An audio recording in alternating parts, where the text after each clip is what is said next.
So for week 11, we talk and discuss the sits muscles or your rotator cuff muscles.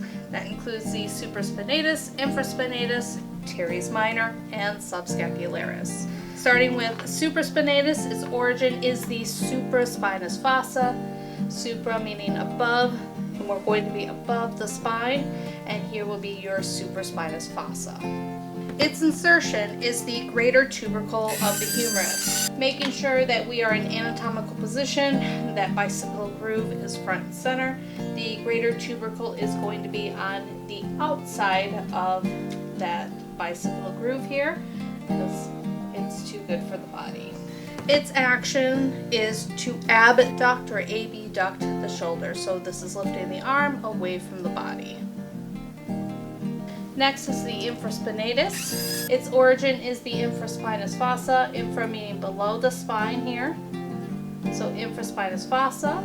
Its insertion is the greater tubercle of the humerus.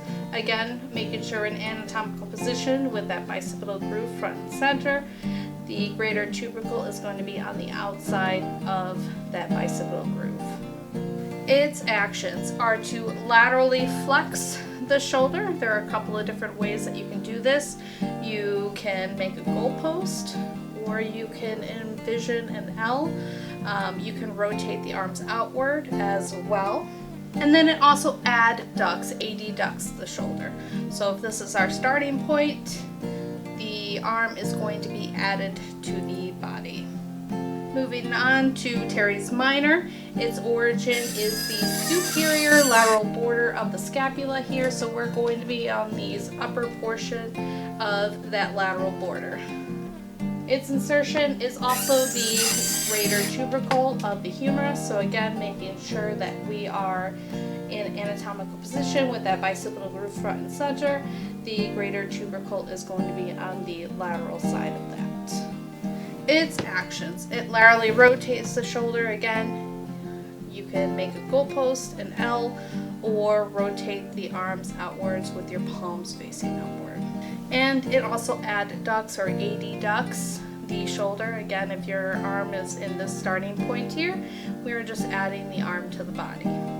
And then finally you have the subscapularis. Its origin is the subscapular fossa. That subscapular fossa is going to be on the anterior side of the scapula, so the side that touches the rib cage here. And then its insertion is the lesser tubercle of the humerus. So making sure we're in anatomical position with that bicipital groove being front and center.